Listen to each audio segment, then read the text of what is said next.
Salut les pirates, j'espère que vous allez bien parce que moi ça va bien. Bah ouais, ça va bien, on est jeudi, on est veille du live demain à 19h et on va parler cette semaine encore des besoins, de comment réaliser ses besoins, comment réaliser les besoins de son conjoint et comment comprendre les besoins en crise, etc. C'est le thème de la formation de cette semaine que vous retrouvez en descriptif de cette vidéo, les 80 formations en descriptif de cette vidéo, vous allez vous régaler. Effectivement, hein, les besoins, c'est quelque chose de fondamental dans le couple. Si vous arrivez à réaliser les besoins individuels de votre conjoint, eh bien, vous pourrez retrouver certainement votre couple. Vous savez que jusqu'il y a une trentaine d'années, le couple se mettait ensemble pour des besoins collectifs, hein, deux clans qui se réunissaient. On réunissait des royaumes, des terres. Enfin, voilà, je vous le fais gros un peu pour que vous compreniez. Aujourd'hui, c'est des besoins individuels. Avant, c'était des besoins collectifs. Donc, quand le besoin collectif était en danger parce que le couple allait mal, le clan s'en occupait pour que le couple reste ensemble. Aujourd'hui, ce ne sont que des besoins individuels. Si votre conjoint est en crise, c'est à vous de vous en occuper. C'est comme ça. Quels sont les besoins de votre couple? Vous les trouverez, vous les découvrirez dans la formation, mais il va falloir que, une fois que vous avez compris le besoin de votre couple, que vous ayez des stimuli que vous leur donniez, hein, pour faire comprendre à votre couple que vous êtes la personne qui peut réaliser ses besoins, et ces stimuli vont être saillants, hein. Il faut que les stimuli qui vont remplir les besoins de votre couple soient saillants. Si vous avez des stimuli trop légers, vous êtes trop dans le temps, pas assez intense, etc. C'est-à-dire que si de temps en temps vous appelez votre conjoint, si c'est pas tous les jours où vous avez des choses à dire, si c'est pas tous les jours où vous passez des bons moments, si c'est pas tous les jours que vous refaites votre connexion émotionnelle, eh bien vous n'arriverez pas à montrer que vous avez changé et à passer ces fameux bons moments. Donc il vous faut trouver des stimuli qui sortent de l'ordinaire. L'humain ne contrôle pas son attention délibérément. Vous pouvez avoir votre focus sur plein de choses différentes. Et votre attention va se porter naturellement sur des objets qui sont parfois inconsciemment forts en émotion, hein. Par exemple, votre prénom, hein, si vous entendez votre prénom dans la rue, vous allez vous retourner, ou votre nom.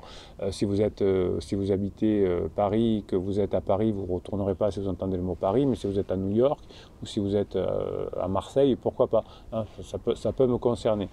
Donc vous allez prendre ça en compte et vous allez dire quels sont les besoins de mon conjoint et comment je peux avoir ce stimuli suffisamment fort pour que mon conjoint soit interpellé et comprenne que je peux, dans le couple, nourrir son besoin. Parce que si je ne nourris pas les besoins, on en a parlé cette semaine dans la formation, si je ne nourris pas les besoins de mon conjoint, eh bien, il y a des chances que je ne puisse pas revenir ensemble.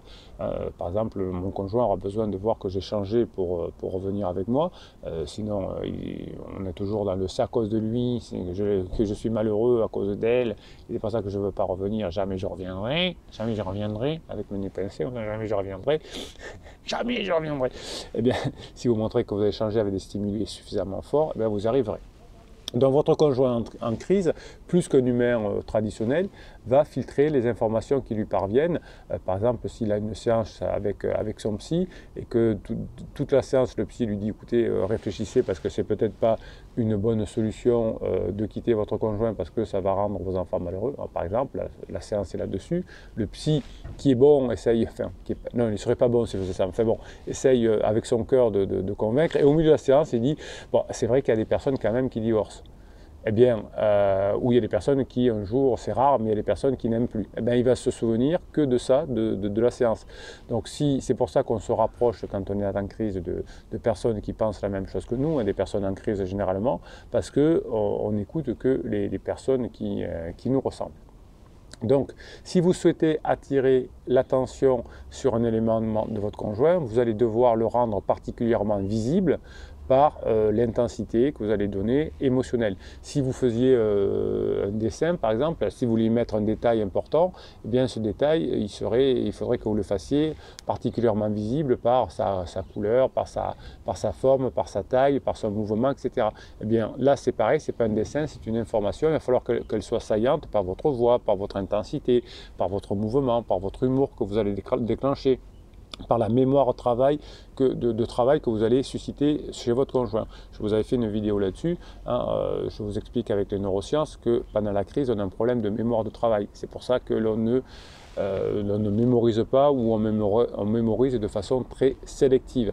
Eh bien, le fait par exemple de raconter une histoire, de faire un storytelling, vous avez une formation sur le storytelling, de savoir badiner, hein, de savoir créer un peu de suspense, votre conjoint va devoir faire travailler sa mémoire de travail pour se dire tiens, qu'est-ce qui se passe, qu'est-ce qu'il veut dire, il faut que je me souvienne du début de l'histoire, etc. Et c'est là que ça va entraîner la connexion préfrontale et effectivement vous allez paraître beaucoup plus saillant parce que la logique et pas la simple émotion de je t'aime plus, hein, va reprendre le dessus.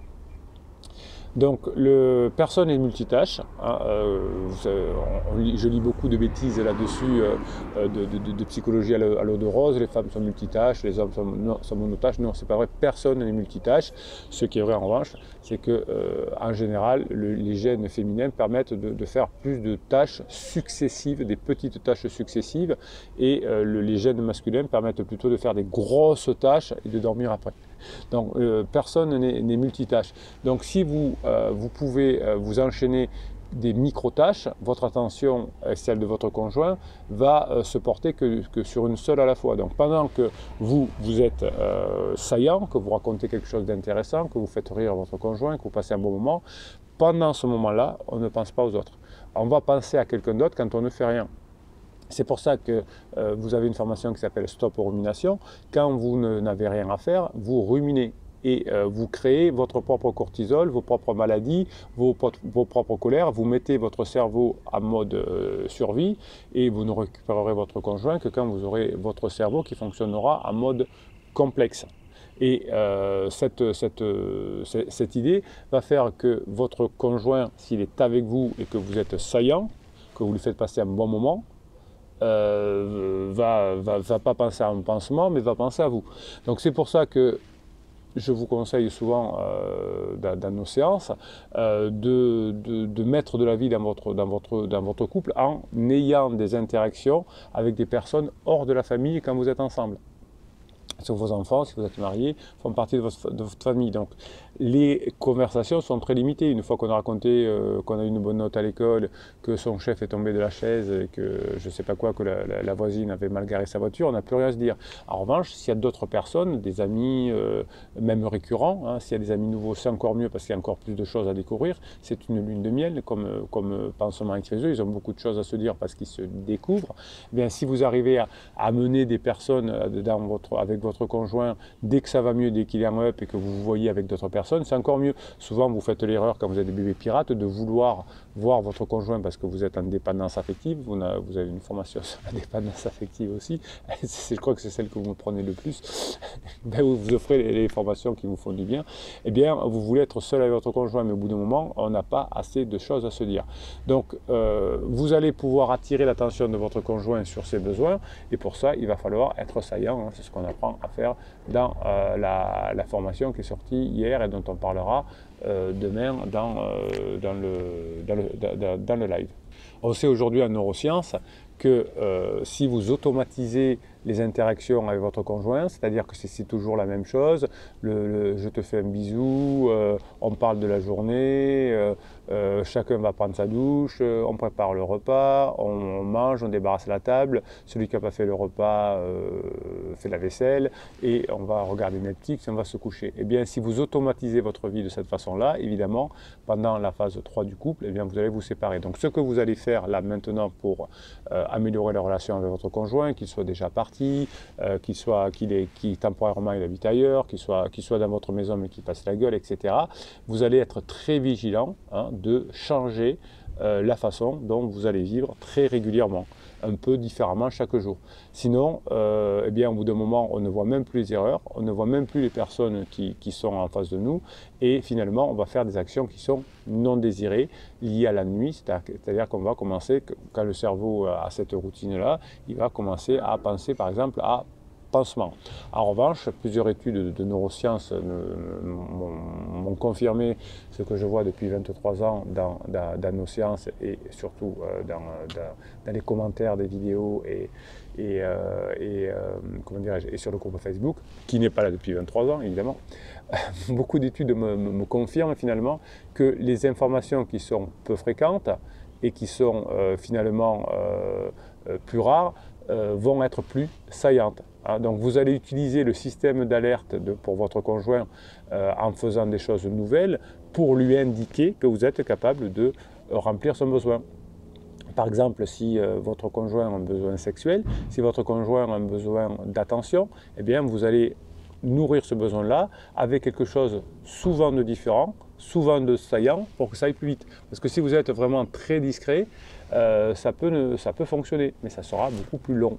Donc votre conjoint qui est mal, qui avec son cerveau instinct de survie parce qu'il n'y a rien qui arrive, il est épuisé, si vous êtes trop subtil, ça ne marche pas parce que son attention est consacrée sur lui pour résoudre, ou sur elle bien sûr, son conjoint, pour résoudre ses problèmes. L'attention que va vous donner votre conjoint quand il est en crise ne peut pas se focaliser plus de 10 minutes. Donc ce que vous allez dire, ce que vous allez faire, l'appel téléphonique que vous allez passer doit être bref. Donc ça ne doit pas nécessiter plus de 10 minutes d'attention. Des fois vous me dites, on a bien discuté avec mon mari pendant 1h30, avec ma femme. C'est trop. Au bout d'un moment, ça ne peut que mal finir, ou ça peut finir, il peut y avoir trop de blanc. Donc faites des petits groupes de 10 minutes pour répondre aux besoins de votre conjoint, pour comprendre le besoin et le nourrir. Donc vous allez accentuer les traits saillants de ce que vous allez faire, c'est-à-dire les caractéristiques qui vont distinguer votre discours de ce que vous faisiez habituellement. Par exemple, si votre conjoint a besoin d'admiration, il va falloir que pas très longtemps, mais pendant quelques minutes, ce soit saillant, que vous compariez par exemple votre conjoint à un homme célèbre, une femme célèbre, etc., qu'il aime bien, qu'elle aime bien, c'est pas le petit truc, t'es beau mon chéri, t'es sexy quand tu vas couper du bois. Oui, je l'ai eu.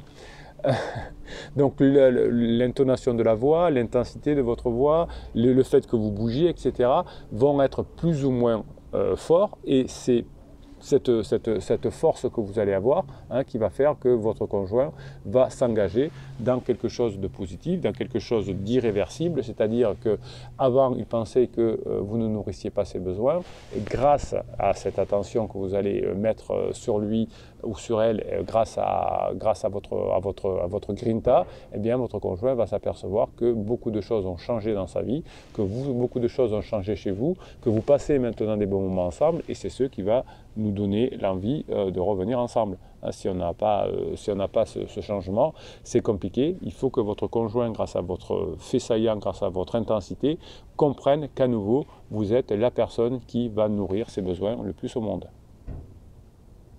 Et si vous nourrissez le plus au monde votre conjoint, eh bien, il y a des chances que ça fonctionne bien, évidemment.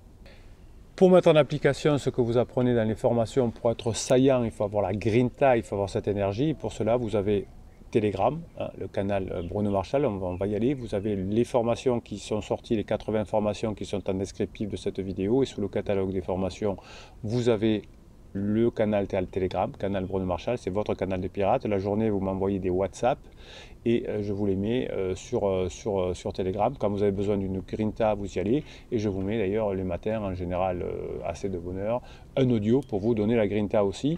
On va aller faire un petit tour sur Telegram, et ensuite on ira voir ce que vous nous avez écrit en commentaire de vidéo, ou peut-être sur Facebook, mais généralement je vais tirer quelque chose au sort, et ça va me sortir des commentaires vidéo, parce que c'est ce que j'aime bien, que vous écriviez pour vous donner la grinta sous les commentaires vidéo. Vous savez que quand vous écrivez quelque chose pour donner la grinta aux autres, ça vous donne la patate.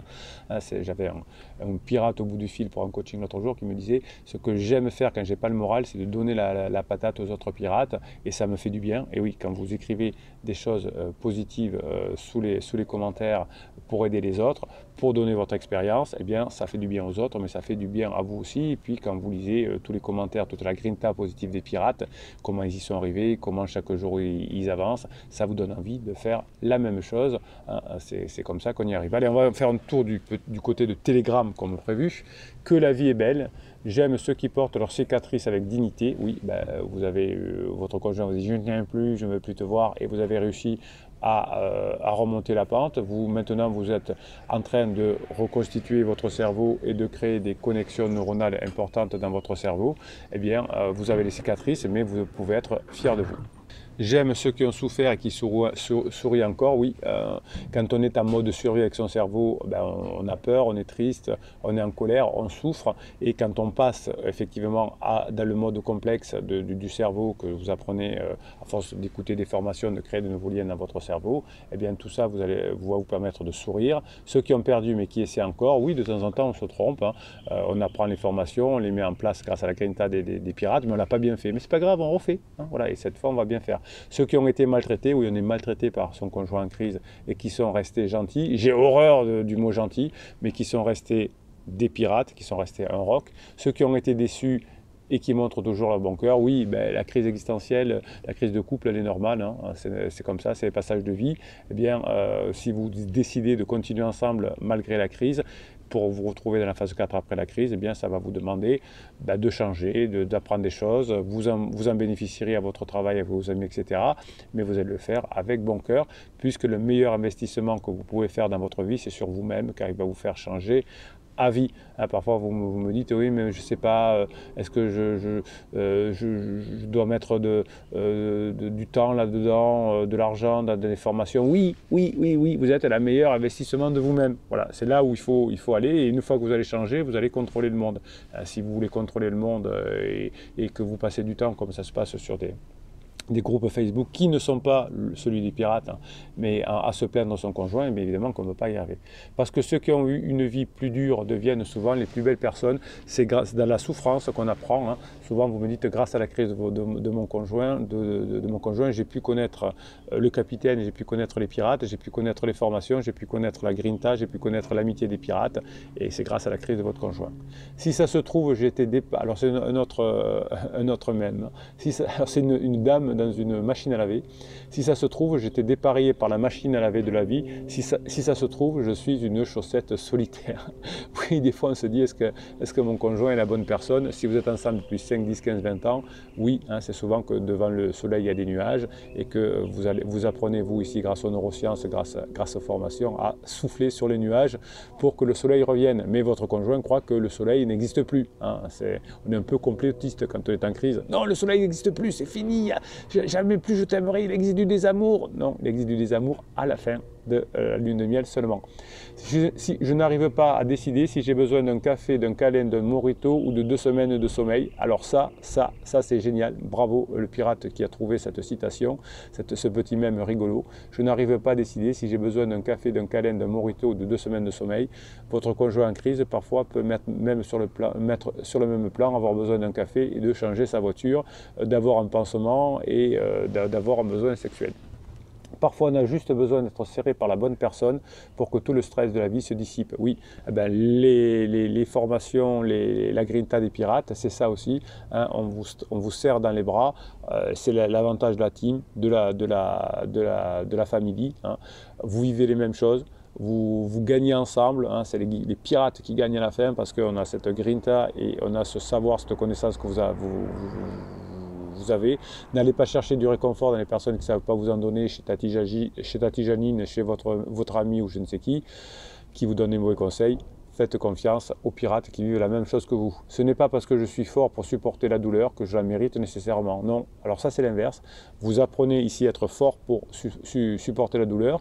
Et une fois qu'on est fort pour supporter la douleur, on va montrer à l'autre qu'on est saillant et qu'on a changé. Et c'est pour ça qu'on n'aura plus de douleur parce que on aura atteint notre objectif, notamment d'éviter la séparation, d'éviter le divorce, de récupérer son ex. Allez, on va tirer au sort un message que vous avez envoyé, un message de pirate, et on va voir ce qu'on peut en faire. Allez, un message de Christophe Combas. Alors, quand je vous dis le nom, c'est parce que vous mettez votre nom en commentaire de YouTube, donc ça ne vous gêne pas. Bonjour à tous ceux qui croisent mon ex-femme me disent, alors c'est pas votre ex-femme, enfin peut-être, mais en tout cas, mettez plutôt quand je croise ma femme actuellement en crise. Alors tous ceux qui croisent ma femme en crise me disent que c'est une ado et que ça se voit qu'elle ne pense qu'à elle. Oui, ben c'est le principe de la crise existentielle. Alors pourquoi on compare souvent la crise de la quarantaine, la crise de la trentaine, la crise d'ado? Parce que c'est une crise existentielle et ça se comporte, toutes les crises existentielles sont un peu les mêmes, alors avec différentes choses en fonction de l'âge, hein, mais évidemment c'est la même chose. Elle ne met que des photos de sortie de ses week-ends sur les réseaux sociaux. Oui, quand on est en crise, on ne pense qu'à des choses légères. C'est pour ça que c'est un interdit, mais amis pirates que je kiffe, mes pirates adorés, parce que souvent vous voulez convaincre votre conjoint qu'il a tort, eh bien votre conjoint, vous voyez qu'il ne veut que des choses légères. Je leur réponds, oui, elle vit la jeunesse qu'elle n'a pas eue en détruisant tout ce qu'elle a construit. Bonne journée à tous. Ah, il y a un peu de, chez Christophe, il y a un peu de colère là. Cerveau en mode survie. Vous lui dites, alors la bonne réponse, oui, dans les couples, il y a des hauts et des bas, il y a des moments où on traverse une crise, et si on fait ce qu'il faut, il y a des chances que ça s'arrange.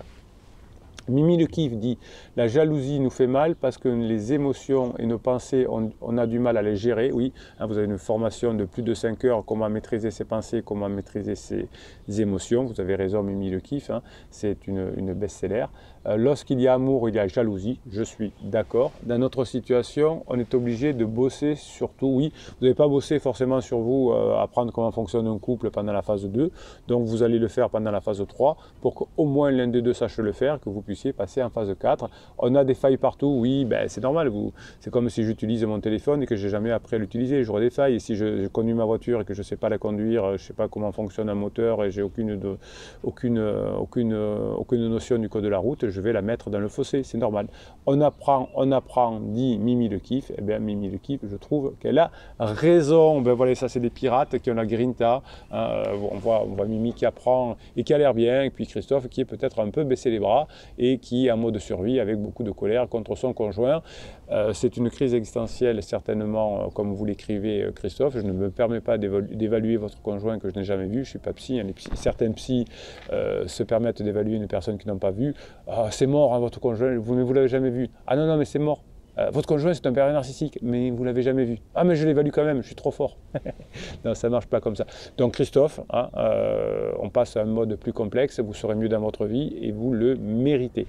Bruno Marchal, il vous dit, on se retrouve demain matin pour la vidéo et demain soir à 19 h pour parler de cette formation en live, la formation comment comprendre les besoins de son conjoint, comment comprendre ses besoins et les réaliser en étant saillant, on l'a vu dans la vidéo du jour. Et puis demain à 19 h, on se fait l'apéro des pirates. On va se régaler. Bruno Marchal, il vous dit, passez la journée que vous méritez.